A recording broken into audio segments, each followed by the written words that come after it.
Ada di sini bapak-bapak takut sama istri? Berhenti kau jadi laki-laki kalau takut sama istri. Apa mau takut? Nah kita setengah mati carikan uang. Saya seriusin Pak Menteri.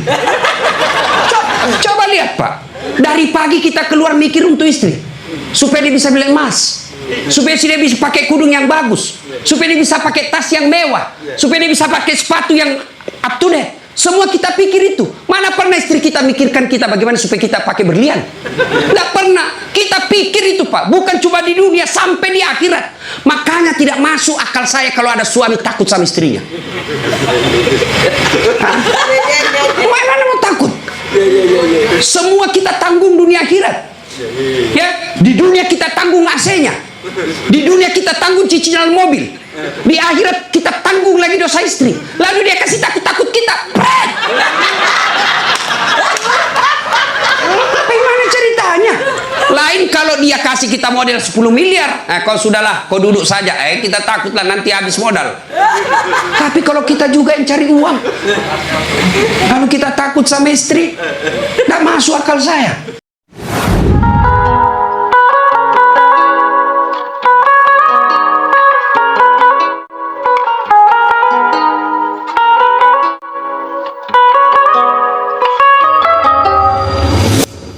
Coba lihat anak-anak kita sekarang Pak. Nauzubillah min zalik. Sedih kita lihat anak-anak kita Pak. Baru diberitahu satu, sudah 10 keluar dari mulutnya. Nah, sekarang pertanyaan, kenapa anak-anak kita begitu? Kenapa kira-kira? Apakah sepenuhnya salah anak? Tidak. 90% salahnya orang tua mendidik anak kita. Salah dari mendidik. Silahkan baca hasil penelitian psikologi pendidikan. Silahkan baca tulisan-tulisan di koran, di majalah tentang proses pendidikan. Silahkan. Tapi keliru dan sesat ketika Bapak Ibu tidak buka Quran, khususnya surah Luqman untuk mendidik anak. Kita baca riset rujukan dari Eropa, rujukan dari Amerika. Tapi kita tidak pernah buka Quran dalam mendidik anak. Hakul yakin, kalau kita jauhi Quran mendidik anak, maka anak kita bisa jadi cerdas, bisa jadi jabatan tinggi, tapi tidak tahu sopan santun kepada orang tuanya. Kan orang tua kita sekarang merasa hebat kalau anaknya pintar bahasa Inggris. Ustadz, itu anaknya hebat betul tetangga saya. Kenapa? Itu belum SD itu Ustadz, sudah lancar bahasa Inggris. Apa hebatnya? Banyak yang begitu. Masa banyak Ustadz? Silakan bapak-bapak ke Inggris. Tanya Pak Menteri. Tanya Pak Menteri. Itu anak-anak di Inggris dari kecil dia bahasa Inggris Pak. Bener. Ayo. Meskipun dia lancar bahasa Korea, bahasa Inggris, kalau berdoa dia pakai bahasa Inggris. Oh my God, please help me my mother. Pasti dia pakai bahasa Bugis juga kalau dia orang Bugis. Ya kan? Ngapain Pak? Maka didik anak kita Quran kembalinya. Satu kisah, Rasulullah ke suatu tempat. Dalam perjalanan ke tempat tersebut, Nabi melewati pemakaman. Nabi lalu bersabda, langkahkan kakimu dengan cepat ketika lewat pemakaman. Seluruh sahabat mempercepat langkahnya. Sampai Nabi di tujuan. Selesai urusan, balik lagi dengan rute yang sama. Lewat di pemakaman, seluruh sahabat melangkahkan kaki dengan cepat. Karena tadi diperintah cepat, tanpa perintah Nabi, percepat langkah. Nabi katakan, tidak usah, kau santai aja jalan. Ya Rasulullah, tadi pergi disuruh cepat, sekarang kau tidak. Kata Nabi, tadi itu, andai kau diberi telinga seperti pendengaranku, tadi itu waktu pergi disiksa orang dalam kubur. Saya tidak mau lama-lama mendengarnya, tidak tega saya mendengar dia disiksa, maka saya mau jauh supaya saya tidak dengar. Waktu pulang tidak lagi. Kenapa? Saya dengar berita dari Jibril, Allah perintahkan hentikan siksaanmu wahai penyiksa di kubur. Tidak mungkin saya siksa orang tuanya di kuburnya sementara anaknya di dunia lagi belajar mengaji membaca basmalah. Bismillahirrahmanirrahim. Baru kalimat basmalah dia baca anaknya, Allah sudah katakan berhenti kau siksa anaknya, orang tuanya. Nabi tidak mengatakan, saya dengar anaknya kursus bahasa Inggris, anaknya kursus aritmatika, anaknya kursus komputer. Tidak, tapi apa? Quran. Maka didik anak kita Quran. Coba ya. Itu dosa anak-anak yang masih sekolah. Kalau kita ini yang sudah punya istri, model durhakanya, nah, seperti tadi, lebih takut sama istrinya daripada ibunya. Ada di sini bapak-bapak takut sama istri. Berhenti kau jadi laki-laki kalau takut sama istri. Apa mau takut? Nah kita setengah mati carikan uang. Saya seriusin Pak Menteri. Coba lihat Pak. Dari pagi kita keluar mikir untuk istri. Supaya dia bisa beli emas. Supaya dia bisa pakai kudung yang bagus. Supaya dia bisa pakai tas yang mewah. Supaya dia bisa pakai sepatu yang up to date. Semua kita pikir itu. Mana pernah istri kita mikirkan kita bagaimana supaya kita pakai berlian? Tidak pernah. Kita pikir itu Pak. Bukan cuma di dunia, sampai di akhirat. Makanya tidak masuk akal saya kalau ada suami takut sama istrinya. Mana mau takut? Semua kita tanggung dunia akhirat. Ya, di dunia kita tanggung AC-nya. Di dunia kita tanggung cicilan mobil. Di akhirat kita tanggung lagi dosa istri. Lalu dia kasih takut-takut kita. Bagaimana ceritanya? Lain kalau dia kasih kita modal 10 miliar. Kau sudahlah, kau duduk saja. Kita takutlah nanti habis modal. Tapi kalau kita juga yang cari uang, kalau kita takut sama istri, tidak masuk akal saya. Ya nggak Ustaz. Dia pecahkan piring. Kalau dia pecahkan satu, kasih pecah satu lusin. Kenapa? Piring boleh dibeli. Harga diri sebagai suami tidak boleh diinjak-injak istri. Takbir. Yang takbir pasti takut sama istrinya. Coba. Itu kan ada laki-laki dosa sama mertua, sama ibunya gara-gara takut sama istri. Contoh ya. Nih dapat bonus di kantor. Lalu suaminya berkata, "Ma, ini kan COVID lama kita tidak kunjungi bapak di kampung. Kita kunjung tentu bawa wabah buat ibu bapak kita. Sudahlah, ini bonus kita transfer aja. Mudah-mudahan ini bisa digunakan ibu. Beli makanan kesukaan. Dia menikmati air usia senja." Apa kata istrinya? "Apa? Ibumu terus. Kawin kok sama ibumu?" Nih dong. Mana orang bisa kawin sama ibu? Ada kan ibu ngomong begitu, beleng-beleng. Ini asli beleng-beleng. Mana bisa pilih kok, mamamu atau saya? Mana bisa dipilih antara ibu dengan istri? Ini pilihan yang tidak masuk di akal. Kalau saya istri saya bilang begitu, ceraikan saya. Sini kok, saya ajar kok bagaimana isi formulir penceraian. Benar Pak, jangan sampai bapak berdosa gara-gara takut sama istri. Hilang berkah hidup rumah tangga kalau ibu takut sama istri berbuat baik sama orang tua gara-gara takut sama istri. Mestinya istri yang baik, dia sujud syukur ketika mertua anaknya. Kenapa? Berdoa, "Ya Allah, mudah-mudahan anakku juga seperti ini ketika saya sudah punya istri masih mengingat saya." Tapi kalau dari kecil anak kita dipertontonkan tidak boleh berbuat baik sama mertua, maka begitu ibu nanti juga tua dikasih masuk pati jompo sama anak mantunya. Masih mau kok. Dari ibu ya. Mestinya sujud syukur. Alhamdulillah saya punya suami perhatian betul sama mertua. Mudah-mudahan anak saya juga seperti ini.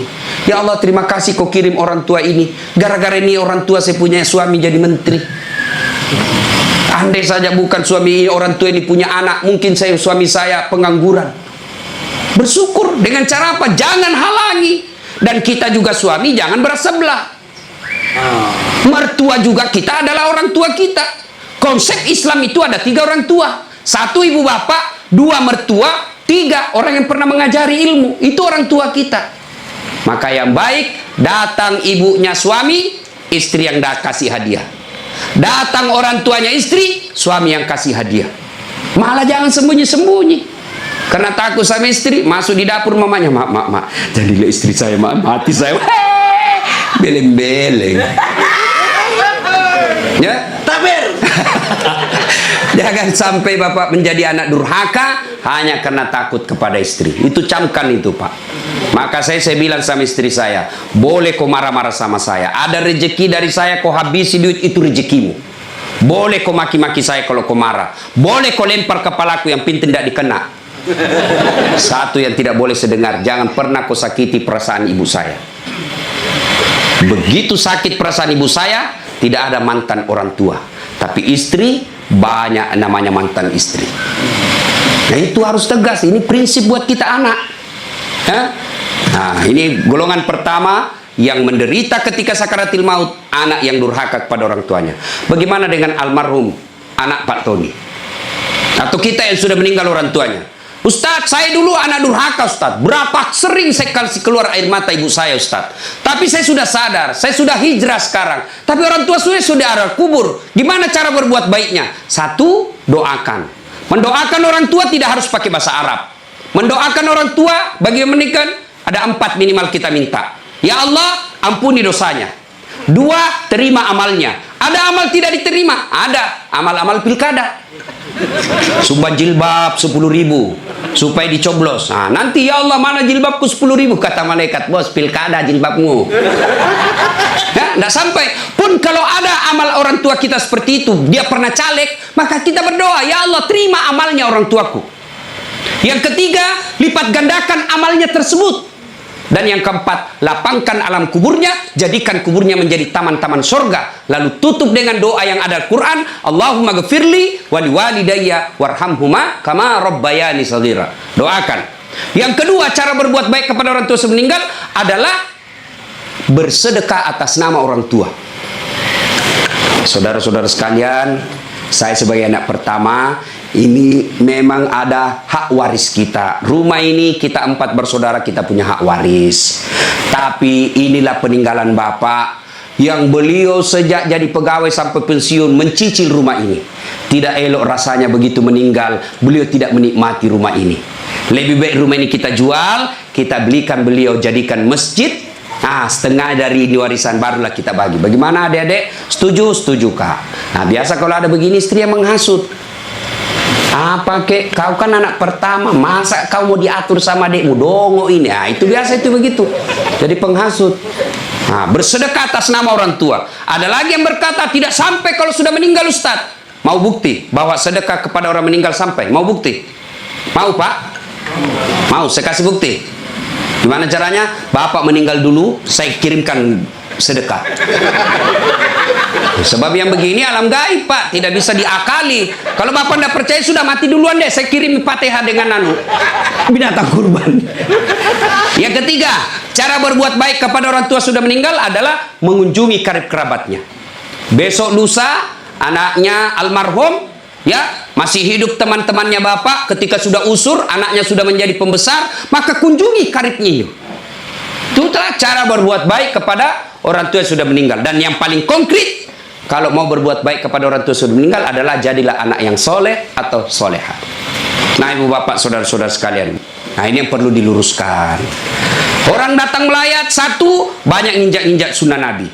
2, tidak ada manfaat buat orang meninggal. 3, datang bawa dosa. Coba lihat prakteknya, saya lihat ini. Kenapa saya bilang datang bawa dosa? Datanglah ibu-ibu gaul, kudung hitam, baju hitam, rok hitam, kacamata hitam, payung hitam. Saya tanya, kenapa hitam-hitam? Dia bilang, Ustaz, selebriti.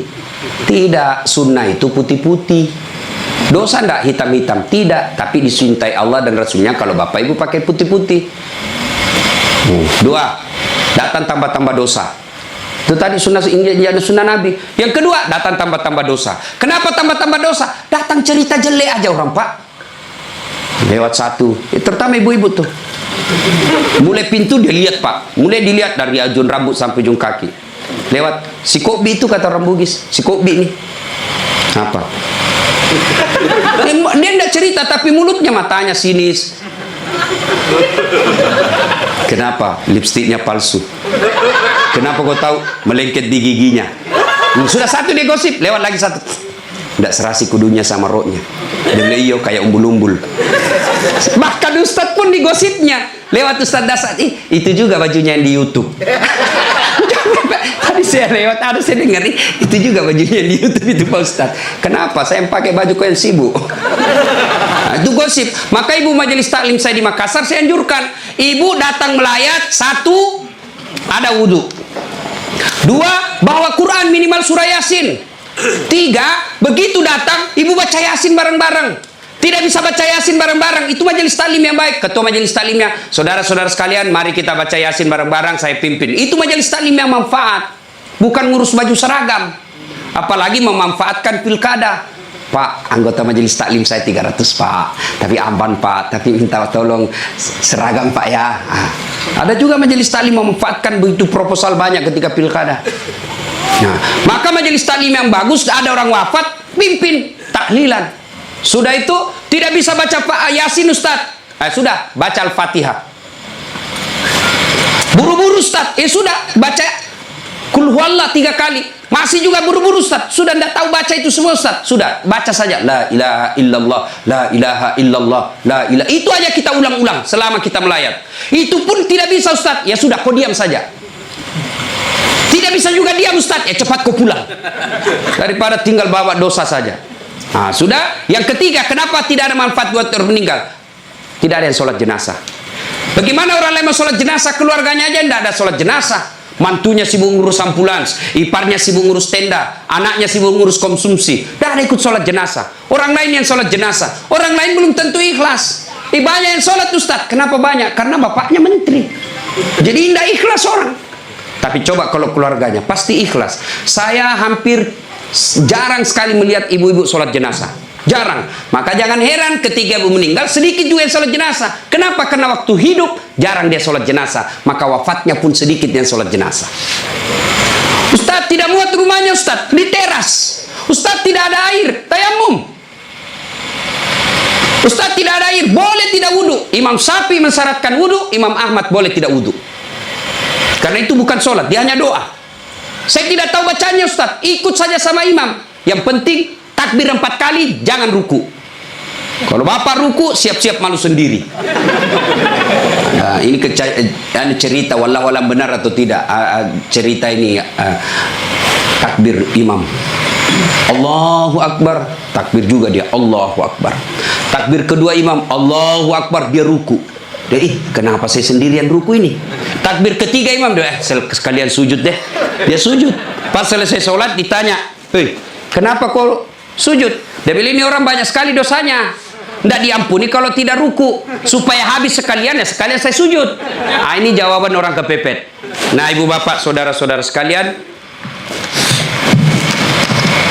ya, habis baterainya. Ibu bapak yang saya muliakan, masuklah, diantarlah kita. Diantar ini lagi yang banyak kadangkala mempermalukan Islam. Saya tidak tahu kalau di sini. Saya melihat kalau di daerah sebagian Makassar Pak, orang meninggal kala-kala demo Pak. Naik di mobil dia putar bajunya, orang mati, orang mati. Wah, minggir. Sampai mobilnya orang dilempar. Jangan begitu.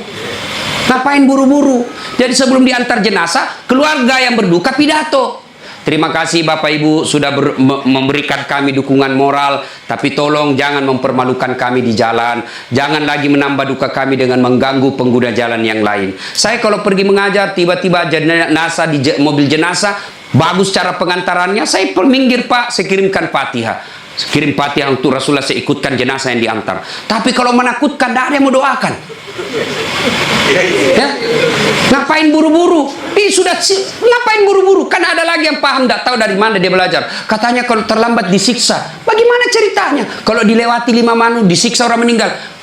Orang meninggal kalau dia itu orang sholat, bagi orang yang hidup, orang meninggal tidak bakal dia disiksa gara-gara dia terlambat dikubur. Ngapain buru-buru? Itu juga sudah ada anunya, liangnya sudah siap, semua apa perluan pemakaman sudah siap. Apalagi kalau ada wasiat orang yang meninggal, jangan kau kubur saya sebelum anakku datang dari Amerika. Wajib kita tunggu. Itu wasiat. Ada 7 kewajiban orang hidup terhadap orang mati, 1 diantaranya wasiat. Kecuali wasiatnya bertentangan agama atau melanggar mengandung mudarat. Misal, jangan pernah kau kuburkan saya di tempat kopi, kuburkan saya di kampung. Tapi keputusan pemerintah pukul karena dia wafat karena COVID, ya boleh tidak diamalkan wasiatnya. Kenapa? Karena dia mengandung mudarat. Atau dia bilang kuburkan saya di kampung, tapi begitu mau dikuburkan ada badai, tidak bisa nyebrang pulau. Boleh itu karena di luar kemampuan kita. Atau besok-besok saya meninggal, kasih narkoba di atas kuburku karena dia pecandu narkoba. Anda boleh itu Pak, melanggar ya. Jadi Bapak, saudara-saudara sekalian, nah sampailah kita di pemakaman. Nah ini juga yang perlu diluruskan. Berapa banyak orang yang sampai pemakaman tidak melaksanakan sunnah Rasul. Diajarkan begitu sampai pemakaman, ucapkan assalamualaikum ya ahlal kubur. Ya, Tidak tahu itu cukup. Semoga keselamatan bagi kamu yang ke semua penghuni kubur. Insya Allah saya ikut menyusulmu. Nah, ada lagi pelanggaran yang kita lakukan apa? Menginjak-injak batu nisan. Tidak boleh sama menduduki batu api neraka itu, Pak. Ada yang sampai duduk sambil merokok di atas batu nisannya orang. Tidak boleh. Pemakamannya padat, Ustaz. Bapak tidak usah masuk. Cukup yang memikul. Bagaimana yang memikul, Ustaz? Boleh, karena dia darurat. Karena kalau satu langkah jatuh, Pak, jatuh jenazah. Sudah dimakamkan, sudah selesai. Kembalilah pemakam. Ya, tinggallah kita. Bapak merantau ke Papua. Tidak nyaman di Papua, kembali ke kampung, Sulawesi Tenggara. Merantau lagi ke Surabaya. Di Surabaya tidak nyaman, kembali lagi ke kampung. Merantau lagi ke Makassar. Makassar tidak nyaman, kembali lagi ke kampung. Masih ada pilihan. Bapak pegawai negeri ditugaskan ke Papua, tidak nyaman, tidak ada sinyal. Bapak boleh pensiun dini. Tidak disenang saya sama menteri saya, boleh Bapak pensiun dini, tidak ada masalah. Tapi begitu Bapak masuk kubur, senang tidak senang, tinggal kau di situ, tidak boleh kau keluar lagi. Siapa orang yang tersiksa di dalam kubur? Yang pertama kata Nabi, al-mutahawilu bis sholat, yang menganggap enteng sholat. Orang yang menganggap enteng sholat, Pak, jangan, sudah. Sholat itu di akhirat nanti barcode. Bapak beli elektronik kan sekarang pakai barcode, ya kan? Bapak begitu setor jualan, berarti ini boleh bawa. Di akhirat kalau Bapak di barcode, bagus sholatnya, tidurkan dia kata Nabi seperti tidurnya tidur pengantin baru. Tapi di barcode, hilang, redup-redup. Ini macet. Ini sholat Jumat, hari Jumat saja. Paling terlambat datang, paling cepat pulang. Orang khutbah dia tidur. Begitu bangun, aliran apa yang tidak ada khutbahnya? Bukan aliran apa, kau yang tidur beleng. Percaya Pak, orang yang tidak ada sholat demi Allah. Bapak tidak puasa, masih boleh disebut Islam. Bapak tidak haji, masih boleh disebut Islam. Bapak tidak bayar zakat, masih disebut Islam. Tapi tidak sholat, Imam Syafi'i menghukuminya, disuruh bertobat dan dia tidak mau, boleh dihukum mati. Itu kalau Imam Syafi'i. Disuruh sholat dan dia tidak mau, disuruh bertobat dia tidak mau, kata Imam Syafi'i, boleh dia dihukum mati. Begitu pentingnya sholat. Ketika Allah perintah puasa, ayat saja turun. Allah perintah haji, ayat saja turun. Allah perintah zakat, ayat saja turun. Allah perintah sholat, tidak boleh ayat turun. Rasulullah dijemput oleh 4 malaikat menghadap kepada Allah. Kenapa? Ini perintah penting. Diberikan perintah sholat. Pak Menteri, ada himbauan kepada seluruh kepala daerah se-Indonesia, hanya berupa himbauan cukup WhatsApp dalam grup. Tapi kalau itu berupa SK yang penting, Gubernur datang kantor Menteri. Kenapa? Ini penting. Tidak boleh kau di WhatsApp. Sholat demikian pentingnya sehingga Nabi harus diundang menghadap. Itulah disebut Isra dan Mi'raj. Bapak kerja jadi Grab, jadi menteri, munafik kalau Bapak katakan bukan untuk dunia saya, bohong.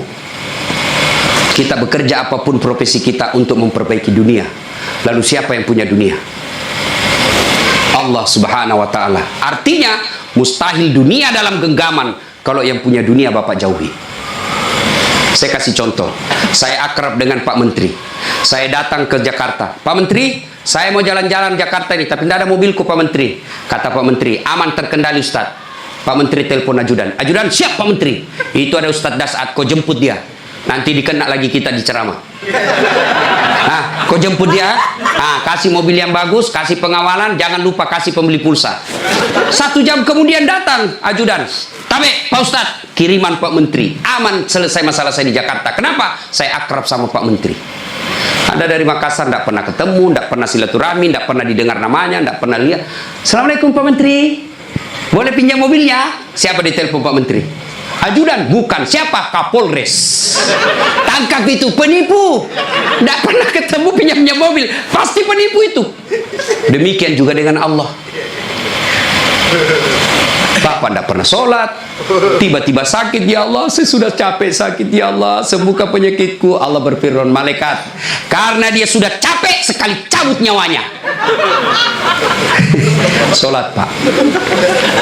Apa alasan Bapak tidak mau sholat? Coba bilang. Ayo malas sholat ini. Ayo, bilang kok apa? Saya tantang kok ini hari. Paling ibu-ibu haid. 3 kali haid 1 bulan. Kenapa tidak sholat? Lagi mens. Kenapa tidak sholat? Datang bulan. Kenapa sholat? Iya, halangan. Itu aja, semua itu 3 kali 1 bulan. Mana bisa? Bilang suaminya, kenapa belum sholat ibu? Biasanya cuma 5 hari, ini kok sudah 7 hari belum sholat. Orang belum bersih. Masih ada sedikit-sedikit. Dia bilang suaminya, kok bohong ya? Apa bohong? Saya kasih lihat kau. Beleng-beleng. Apa kasih lihat dong kok? Apalagi ibu-ibu banyak tidak sholat. Kalau ada pesta pengantin, mukanya dikira tembok, coklat, biru, krem, abu-abu. Apalagi banyak ibu tidak sholat gara-gara apa? Jilbab sakaratil maut 3 lapis. Saya ini keliling-keliling ceramah Pak. Saya ke Brunei, itu ibu di sana siku 3 saja kasih peniti selesai. Di Malaysia juga begitu, Filipina Selatan juga begitu.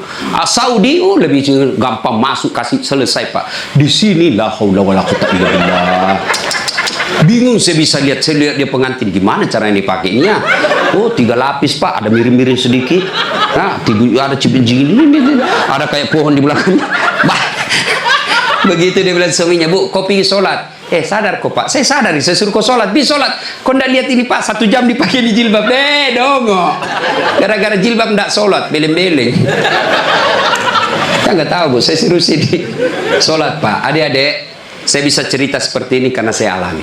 Percayalah Pak, mustahil Allah sengsarakan hidupnya orang baik sholatnya. Tuhan apa yang sengsarakan hidupnya orang baik sholatnya? Udahlah Pak, Bapak mau dekat sama Pak Menteri, tidak usah cari muka sama Menteri. Muka Bapak sudah bagus. Ada juga siapa? Cemen lu men. Kerja aja yang baik. Selebihnya sholat, minta kepada Allah. Kecil buat Allah jadi menteri. Kecil buat Allah dapat proyek, kecil. Jangankan yang tidak masuk, yang masuk akal. Tidak masuk akal Allah kasih. Masuk akal enggak manusia dibakar hidup-hidup bisa hidup? Masuk akal enggak? Enggak masuk akal. Tapi kalau Allah mau, Ibrahim alaihissalam dibakar keluar kedinginan. Masuk akal enggak perempuan hamil tidak pernah disentuh laki-laki? Kata ibu kedokteran, enggak mungkin Ustaz. Tapi kalau Allah yang mau, Siti Maryam. Lahir Isa tanpa pernah disentuh laki-laki. Cuma sekarang banyak perempuan mau sayangan Siti Maryam. Ada suaminya, ada anaknya, beleng-beleng. Coba. Coba. Subhanallah.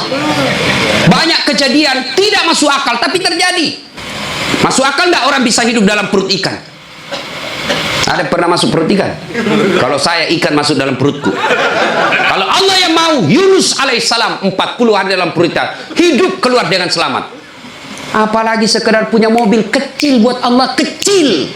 Lunas rumahmu kecil buat Allah. Terhindar dari wabah kecil buat Allah. Allah cuma minta ista'inu bisabri wassalah. Sabar, perbaiki sholatmu, saya yang selesaikan semua masalahmu. Itu janji Allah, bukan janji caleg. Kalau caleg Pak dikasih semua kita namanya Pak, pilih saya, gampang, sama-sama kita orang Bugis. Ini masalah, ada masalahmu telepon saya 24 jam. Begitu ada masalahnya dia ganti nomor HP-nya Pak. Ya Bapak, saudara-saudara sekalian, banyak yang ingin saya sampaikan tapi waktu yang terbatas. Pada akhirnya saya tidak pernah berpikir berdiri di tempat ini. Mestinya jadwal saya ada di Makassar takziah malam ini. Tapi begitu Pak Herman telepon dan dibicarakan saya sama Pak Menteri, saya lupa janji saya 2 Pak. Ceramah saya hari ini di Makassar, saya lupa Pak. Itu pasti karena orang yang meninggal orang baik. Saya terharu tadi istri beliau mengatakan, Ustadz, 3 bulan sebelum beliau wafat, ceramahnya Ustadz selalu dia putar. Maka beliau katakan, saya terharu Ustadz karena saya tidak tahu kalau Ustadz yang mau ceramah malam ini. Ini karena kekuatan silaturahim. Ini karena pejabat yang baik. Ya. Banyak-banyak pejabat saya kenal Pak, kalau temannya meninggal paling kirim bunga. Ini alhamdulillah hadir memberikan dukungan dan mendatangkan Ustadz Dasat. Nah, Pak Eko. Alhamdulillah ya. Bapak, saudara-saudara sekalian, sebelum kita akhiri, saya mau bertanya dan ini pasti dicatat oleh malaikat. Apakah Bapak Ibu bersaksi bahwa almarhum orang baik? Kalau ada dosa dan kesalahan dimaafkan, catat ya malaikat, inilah menjadi amal kebaikan buat almarhum. Banyak yang ingin saya sampaikan, tapi waktu yang sangat terbatas. Untuk ingin mendengarkan ceramah saya lagi, gampang, silahkan buka channel YouTube saya, Dasat Latif. Jangan lupa like and share, atau di Instagram Dasat Latif 1212. Terima kasih. Sebagai kesimpulan, kullu nafsin sa'ikatil maut. Semua yang hidup pasti akan mati. Al mautu babun. Mati adalah pintu yang setiap kita pasti melewatinya. Karenanya yang jadi masalah sesungguhnya bukan mati itu. Yang jadi masalah adalah sudah siapkah kita menghadapi kematian itu. Dan apa bekal sebaik-baik dalam menghadapi kematian? Satu diantaranya takwa. Dan takwa itu operasionalnya, wujud nyatanya, birrul walidain, berbuat baik kepada kedua orang tua, dan peliharalah sholat dengan sebaik-baiknya. Demikian, lebih dan kurangnya mohon dimaafkan. Nun wal kalam ya misturun, billahi fisabilil haq.